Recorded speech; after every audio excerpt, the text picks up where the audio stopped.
There's a phone call that happened in the 1950s in Suffolk, England, on a stormy night.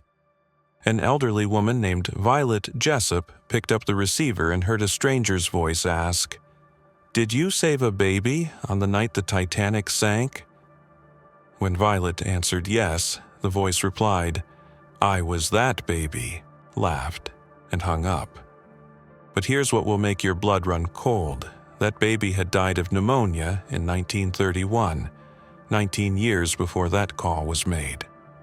Tonight, we're not just exploring the sinking of the HMHS Britannic. We're excavating something far more disturbing. The moment when a hospital ship designed to heal became a collector of souls, when the boundary between life and death dissolved in the Mediterranean's depths, and when the ocean itself became complicit in humanity's most grotesque experiment with mortality. If you think you understand what happened on November 21st, 1916, you're about to discover that everything you believed about life, death, and the nature of human suffering is nothing but a comforting lie we tell ourselves to sleep at night. Before we descend into this archaeological excavation of human horror, you need to understand what this channel represents, and why you absolutely must subscribe if you're someone who refuses to live in comfortable delusions. We don't manufacture content here, we perform autopsies on reality itself. We take the sanitized versions of history that society feeds you, and we dissect them, layer by layer, until we reach the putrid core of truth that most people spend their entire lives desperately avoiding. The story you're about to hear will fundamentally alter how you perceive medical institutions, how you understand the relationship between healing and harm, and how you comprehend the terrifying fragility of the membrane that separates salvation from damnation. This isn't entertainment. This is an exhumation of everything civilization tries to bury about the true nature of human existence.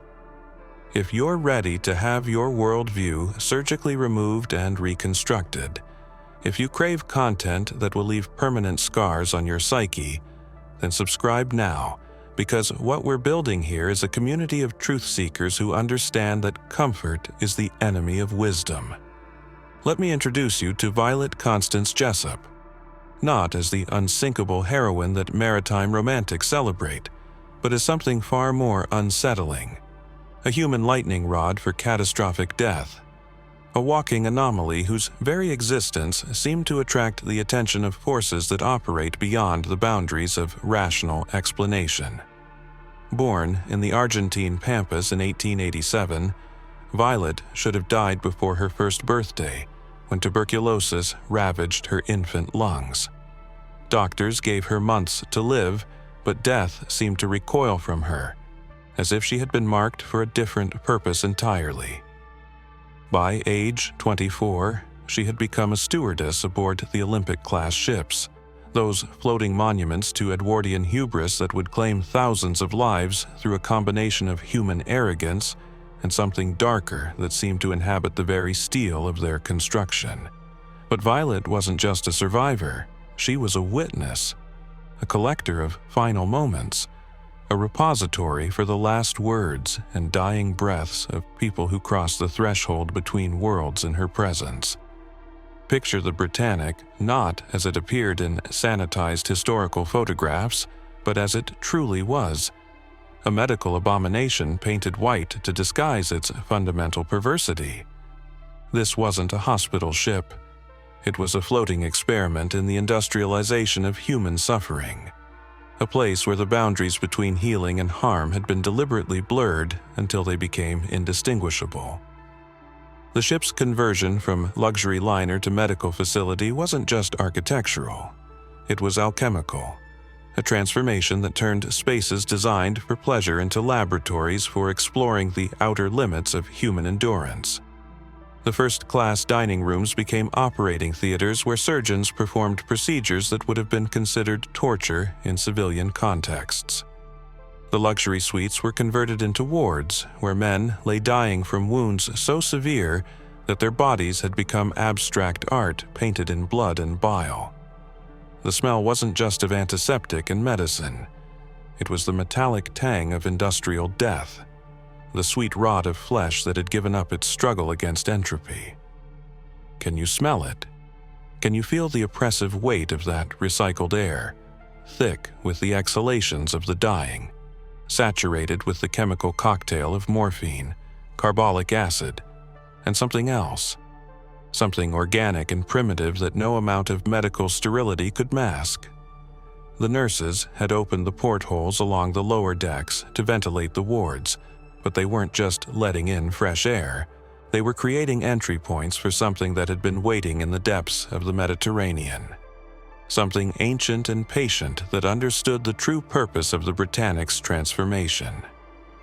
On the morning of November 21st, 1916, as the ship sailed through waters that had swallowed countless vessels over millennia of human navigation, that something finally decided to collect what it was owed.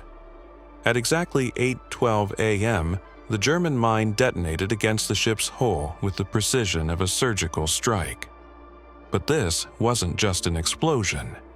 It was an opening, a breach in more than just the physical structure of the ship. The sound that followed wasn't simply the groaning of stressed metal, but something that survivors would later describe as resembling the death rattle of some impossibly large creature. Water didn't just enter the ship. It invaded, pouring through the opened portholes with the urgency of something that had been denied entry for far too long. Within minutes, the Britannic began its transformation from vessel to tomb, from hospital ship to a collector of souls that would make the depths of the Aegean Sea its permanent operating theater. Here's where the true horror begins, and where the sanitized historical accounts become exercises in deliberate omission. Captain Charles Bartlett, known to his crew as Iceberg Charlie, made a decision that reveals the fundamental delusion that drives all human endeavors. He believed he could cheat death through speed and determination. Rather than immediately ordering the lifeboats launched, he gunned the engines and attempted to beach the Britannic on the nearby island of Kea. But the ship wasn't just taking on water through the mine breach.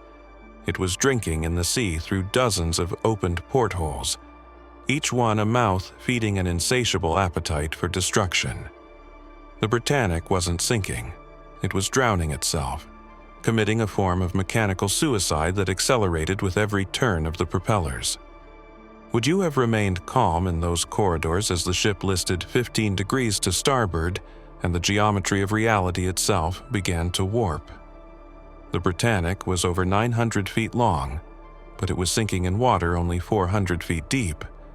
Imagine the psychological horror of knowing that the ship was literally too large for its own grave. As the bow began to disappear beneath the surface, the stern rose higher and higher into the air, creating a tilted world where gravity became an enemy, and every step forward was a negotiation with physics itself. The medical equipment, stretchers, wheelchairs, surgical instruments, became projectiles in a nightmare funhouse where the laws of normal existence no longer applied. But the most disturbing aspect wasn't the physical transformation of the ship. It was the realization dawning on everyone aboard that they were trapped inside a machine designed to process human suffering, and that machine was now consuming itself. By 8:25 a.m., panic had overridden protocol. 2 lifeboats were launched from the port side without authorization, scraping against the ship's tilted hull as they descended toward the water. The crew and passengers inside these boats believed they were escaping toward safety, but they were actually descending into the jaws of something far more horrific than drowning. The Britannic's propellers, massive 3-bladed instruments designed to push 48,000 tons of steel through water, had partially surfaced as the ship listed, and they were still spinning at full speed. These weren't just propellers. They had become industrial meat grinders, mechanical predators that turned human bodies into abstract art painted in blood across the surface of the Aegean Sea. Violet Jessup, seated in lifeboat number 2, witnessed what she would later describe as the moment when mechanical engineering became demonic possession. She watched as the first lifeboat was drawn inexorably toward the spinning blades, its occupants screaming as they realized their predicament. The sound of the propellers cutting through wood, canvas, and human flesh created a symphony that Violet would hear in her dreams for the rest of her life. The rhythmic chopping, punctuated by screams that were abruptly cut short, then the splash of what remained being scattered across the water like crimson confetti. 30 people died in those propellers, their bodies shredded so thoroughly that many were never recovered, their remains becoming part of the Mediterranean itself. What would you have done in that moment? Would you have remained in the lifeboat, trusting that somehow physics would spare you from the same fate? Violet Jessup made a decision that reveals something fundamental about the nature of survival. She jumped into the water, choosing the uncertainty of drowning over the certainty of mechanical dismemberment. But the ocean wasn't offering salvation. It was offering a different form of transformation. As she hit the water, she was immediately pulled under by the ship's suction, drawn toward the keel where her skull collided with the steel plating with a sound like a mallet striking a bell. The impact fractured her skull, but it also marked her, branding her with a wound that would never fully heal and connecting her permanently to the Britannic's legacy of transformed consciousness. When Violet surfaced, gasping and bleeding, she found herself swimming in water that had been transformed into something that was no longer quite water. The sea around the sinking Britannic had become a soup of human debris, medical supplies, and something else. A psychic residue that seemed to make the water itself heavier, more viscous, more alive. She described seeing shapes moving beneath the surface, forms that appeared human, but moved with a fluidity that suggested they had already begun adapting to their new aquatic existence. These weren't drowning victims, they were something else entirely, beings that had been transformed by their encounter with the liminal space between the ship's medical mission and its violent death. The water tasted of iron and iodine, of antiseptic and blood, of the chemical cocktail that results when human medicine collides with oceanic entropy. At 9:07 a.m., 55 minutes after the initial explosion, the Britannic completed its transformation from ship to underwater monument. But this wasn't simply a sinking. It was a metamorphosis, a change of state that converted a vessel designed for healing into something that would continue practicing a different form of medicine from the ocean floor. The ship settled at an angle that made it look like a fallen cathedral, its superstructure reaching upward through the water column like the spires of a submerged church dedicated to a god of suffering and transformation. The medical equipment scattered throughout the ship remained largely intact, creating an underwater museum of human attempts to mechanize compassion, to industrialize mercy, to convert suffering into something manageable and profitable. Do you understand what we're really discussing here? This isn't just maritime history. It's an examination of the fundamental perversity of human civilization, our pathological need to convert every human experience, including death itself, into an industrial process. The Britannic wasn't a hospital ship. It was a factory for processing human suffering, and its sinking revealed the logical conclusion of that enterprise. The mine that destroyed the ship wasn't just a weapon of war. It was an immune response from the natural world against humanity's attempt to mechanize the sacred mysteries of life and death. The ocean reclaimed the Britannic not as a gesture of destruction, but as an act of healing, returning the ship to a state where it could practice its medical mission without the corrupting influence of human bureaucracy and industrial efficiency. When Jacques Cousteau discovered the wreck in 1975, his team reported phenomena that defied conventional underwater archaeology. Equipment malfunctioned without explanation, compass readings shifted randomly, and team members described an overwhelming sense of being observed by something vast and ancient.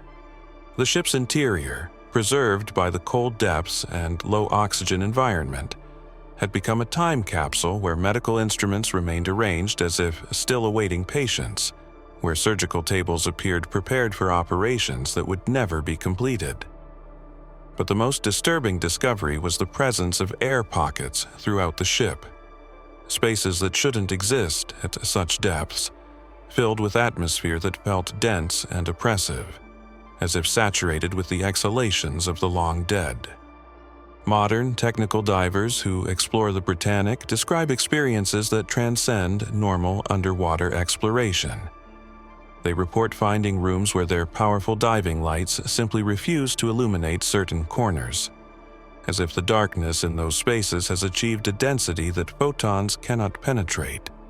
Surgical instruments have been found arranged in patterns that suggest deliberate placement, despite having been underwater for over a century. Most disturbing are the mirrors throughout the ship, reflective surfaces that show not just the diver's own images, but additional figures standing behind them. Figures that aren't there when they turn around. These apparitions don't appear threatening. They seem to be offering assistance, reaching out with spectral hands, as if still trying to fulfill the ship's original medical mission.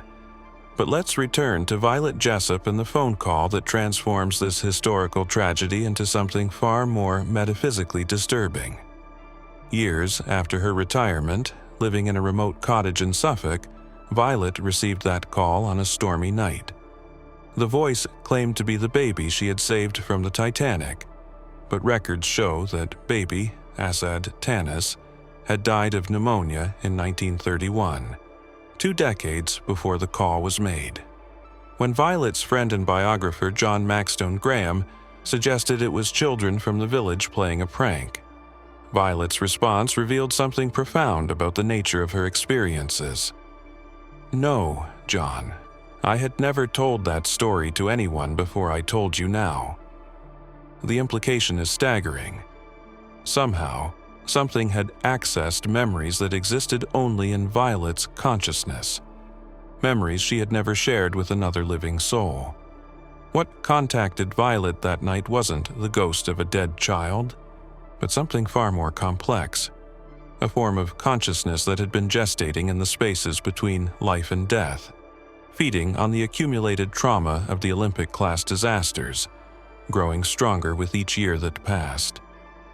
The phone call wasn't a haunting, it was a census, a way for this entity to confirm that its chosen witnesses were still alive, still carrying the psychic payload that had been implanted in them during their encounters with mechanized death. Violet had become more than a survivor. She had become a host, carrying within her consciousness the compressed memories of everyone who had died in those disasters, their final moments preserved like insects in amber within the fracture lines of her skull that had been created by her collision with the Britannic's keel. This is what the comfortable narratives of maritime history refuse to acknowledge, that some tragedies don't end when the last body is recovered or the final survivor testimony is recorded. Some disasters create permanent ruptures in the fabric of reality itself, establishing ongoing relationships between the living and the dead that transcend conventional understanding of temporal boundaries. The Britannic didn't just sink, it established an underwater embassy for forces that operate beyond human comprehension, a permanent diplomatic mission between the world of industrial civilization and whatever ancient intelligences inhabit the spaces where suffering achieves critical mass. Every person who died in those propellers didn't simply cease to exist. They were processed, transformed, incorporated into something larger and more terrible than individual death. The Mediterranean itself became complicit in this transformation, serving as a vast circulatory system that distributed the psychic residue of the Britannic throughout the entire sea. Fishermen in the area began reporting catches that defied biological explanation. Fish with human-like eyes, octopi that seemed to recognize their captors, sea life that exhibited behaviors suggesting some form of transferred consciousness. The water around the wreck site developed an unusual consistency, a viscosity that made diving more difficult and created currents that seemed to move independently of tidal patterns. Local maritime authorities documented an unusual number of navigational anomalies in the area, compass readings that pointed toward the wreck rather than magnetic north, as if the Britannic had become its own gravitational center. Can you begin to comprehend the true scope of what we're examining? This isn't just the story of a shipwreck. It's an investigation into the moment when human industrial medicine achieved sufficient concentration of suffering to breach the membrane between physical and metaphysical reality. The Britannic serves as a case study in what happens when civilization's attempt to mechanize compassion creates instead a machine for harvesting human consciousness at the moment of its greatest vulnerability. Every wounded soldier brought aboard wasn't just receiving medical treatment. They were being processed through a system that converted their pain into something that transcended individual experience, something that accumulated in the ship's very structure until it reached critical mass. Would you willingly enter a space where the boundary between healing and harvesting had been permanently dissolved? Where medical procedures had been transformed into rituals for extracting something essential from human consciousness? The operating theaters aboard the Britannic weren't just rooms where surgery was performed. They were laboratories where the fundamental nature of human suffering was being studied, cataloged, and transformed into something that could be stored, concentrated, and eventually released back into the world through mechanisms that we're only now beginning to understand. The antiseptic smell that permeated the ship wasn't just the result of medical cleaning protocols. It was the olfactory signature of industrial-scale consciousness processing. The survivors of the Britannic carried more than traumatic memories. They carried within their consciousness fragments of everyone who had died aboard the ship, compressed packets of final experiences that would continue to influence their perception of reality for the rest of their lives. Violet Jessup's later experiences with inexplicable headaches weren't just the result of her skull fracture. They were manifestations of the overcrowded consciousness she now hosted, the psychic pressure created by carrying within her mind the compressed death experiences of hundreds of individuals. Her skull had become a reliquary, a sacred container for the preserved final moments of people who had crossed the threshold between worlds in her presence. This brings us to the most disturbing implication of the Britannic's legacy: the possibility that modern medical institutions continue to function as consciousness harvesting operations, that our hospitals and treatment centers serve a dual purpose we're not consciously aware of. Every ICU, every operating theater, every space where human beings approach the threshold between life and death becomes a potential collection point for whatever forces were awakened by the concentration of suffering aboard the Britannic. The sterile environments we associate with healing may actually be optimized for a different purpose entirely: the efficient extraction and processing of human consciousness at its moment of maximum vulnerability and transformation. The Britannic continues its mission from the depths of the Aegean, serving as an underwater cathedral where the real work of medicine is performed. Not the healing of bodies, but the processing of souls, the transformation of individual consciousness into something collective and eternal. The medical equipment scattered throughout the wreck doesn't lie dormant. It continues to function according to principles that transcend mechanical operation, powered by the accumulated suffering of over a century of human interaction with its electromagnetic field. Every diver who explores the wreck, every researcher who studies its history, every person who learns its story becomes part of its extended nervous system, contributing their own consciousness to the vast neural network that the ship has become. The truth about the HMHS Britannic forces us to confront the most terrifying possibility of all: that consciousness itself might be far more fluid, far more transferable than we want to believe. That death isn't the end of individual experience, but rather a processing stage, a transformation that allows consciousness to be integrated into larger, more complex forms of awareness. The phone call that Violet received wasn't from a dead child. It was from a collective entity that had incorporated the consciousness of that child, along with everyone else who had died in proximity to the Olympic-class ships. A vast distributed intelligence that uses the living as sensing nodes in its ongoing investigation of reality.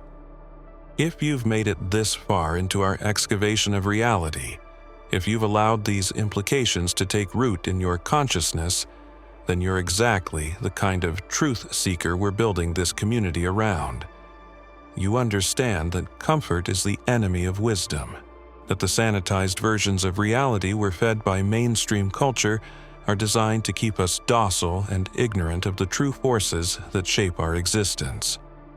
Hit that subscribe button now, because what we're creating here isn't just a YouTube channel.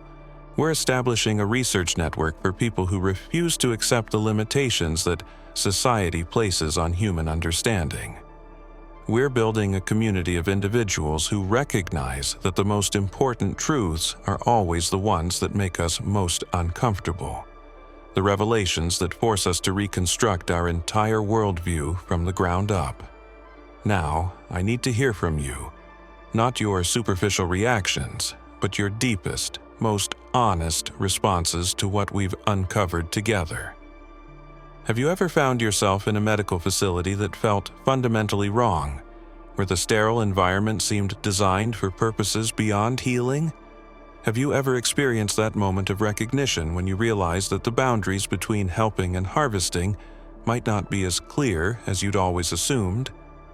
Have you encountered spaces where the concentration of suffering seemed to achieve critical mass, where pain appeared to be serving some function beyond individual experience?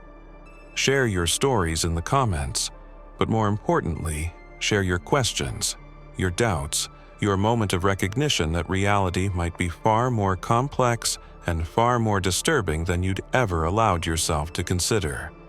If this investigation into the true nature of the Britannic disaster has fundamentally altered your understanding of reality, if it's opened fractures in your consciousness through which uncomfortable truths can finally enter, then please give this video a thumbs up and share it with someone else who's ready to have their worldview surgically reconstructed. But share it responsibly. This isn't content for people who need their illusions intact in order to function. This is medicine for minds that are strong enough to handle the truth about what we've built, what we've become, and what continues to operate in the spaces between healing and harm. The story of the HMHS Britannic isn't history. It's a diagnostic tool for understanding the true pathology of human civilization, and the prescription it offers isn't comfort, but the kind of knowledge that cuts away everything false until only the terrifying truth remains.